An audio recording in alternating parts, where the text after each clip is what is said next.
సృష్టి పేరుతో పెద్ద మోసాన్ని సృష్టించారు. కేసు లోతుల్లోకి వెళ్లే కొద్దీ ఎక్కడెక్కడో డొంకా కదులుతోంది. హైదరాబాద్, విజయవాడ, విశాఖ ఒకటేంటి ప్రధాన నగరాలే అట్టాగా అమాయకులను ఈజీగా బురిడి కొట్టించి కోట్లు కొట్టేశారు.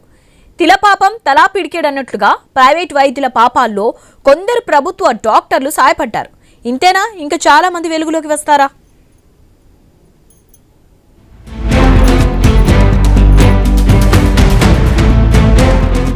నమ్రత టెస్ట్ ట్యూబ్ బేబీ సరోగసి పేరుతో పిల్లలు కావాలని వచ్చిన దంపతులకు చాలా నమ్మకంగా మోసం చేసిన కిలేడి.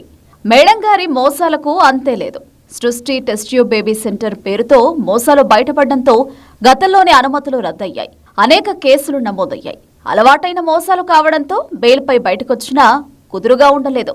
మరో డాక్టర్ విద్యులత పేరుతో అనుమతులు తెచ్చుకుని మళ్లీ మోసాలకు తెరతీశారు నమ్రత అండ్ గ్యాంగ్. సెంటర్ పేరుతో సృష్టి ఉన్నా చేసిందంతా అపసృష్టే, నికృష్టి పనులే. పిల్లలు పుట్టని దంపతుల ఆశల్ని క్యాష్ చేసుకున్నారు. మినిమం 30 లక్షలు సమర్పిస్తే చాలు, 9 నెలల్లో బిడ్డను చేతిలో పెడతామని చెప్పి చేయని మాయల్లేవు. తాజాగా నమోదైన కేసుతో కలిపి నమ్రతపై రిజిస్టర్ అయిన కేసుల సంఖ్య అక్షరాల 11. సృష్టి సెంటర్ నిర్వాహకులు, ఏజెంట్లు కలిపి మొత్తం 17 మందిని లోపలేశారు పోలీసులు.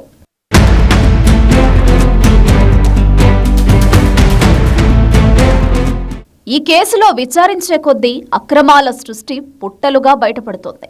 తెలిసిన డాక్టర్ల లెటర్ హెడ్స్ ను సైతం వారికి తెలియకుండానే ఎడాపెడా వాడేశారు. తమ పచ్చనోట్లకు ఆశపడ్డ ప్రభుత్వ డాక్టర్లను బుట్టలో వేసుకున్నారు. గాంధీలో అనస్థీషియా వైద్యుడు, విజయవాడ డాక్టర్ ఇప్పటికే అరెస్టు కాగా తాజాగా విశాఖ కేజీహెచ్ కు చెందిన 3 వైద్యులు కటకటాల వెనక్కి వెళ్లారు.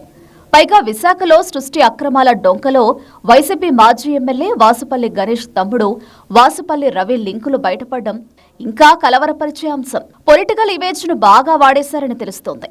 ప్రైవేటు డాక్టర్లు కక్కుర్తి పడటమే తప్ప ప్రభుత్వ వైద్యులు వారికి వత్తాసు పలకడం కలవరపరిచే అంశం.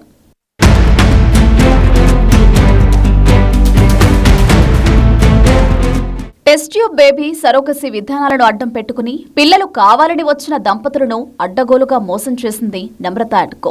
ఇందులో వైద్య పరంగా, సాంకేతిక పరంగా వీళ్లు సృష్టించింది ఏదీ లేదు. గ్రామీణ ప్రాంతాల్లో వైద్య శిబిరాలు ఏర్పాటు చేసి అక్కడ పేదలైన గర్భిణీలను గుర్తించి బుట్టలో వేసుకునేవారు. ఇందుకు ఏఎన్ఎంల సాయం తీసుకుని వ్యవహారం నడిపించారు. పిల్లలను పోషించుకోలేని గర్భిణీలకు డబ్బాస చూపించి వాళ్లను నిరంతరం పర్యవేక్షించేవారు. పిల్లలు పుట్టగానే డబ్బులిచ్చి శిశువులను తీసేసుకుని తమ దగ్గరకు వచ్చిన దంపతులకు సరోగసి ద్వారా పుట్టారంటూ అంటకట్టేవారు. ఇలా 80 మంది పిల్లలను కొనుగోలు చేసి ఇతరులకు ఇచ్చినట్టు పోలీసులు గుర్తించారు. మొత్తానికి సృష్టి పేరుతో చేసిన అరాచకాలు ప్రజలను, పోలీసులను విస్మయపరుస్తున్నాయి.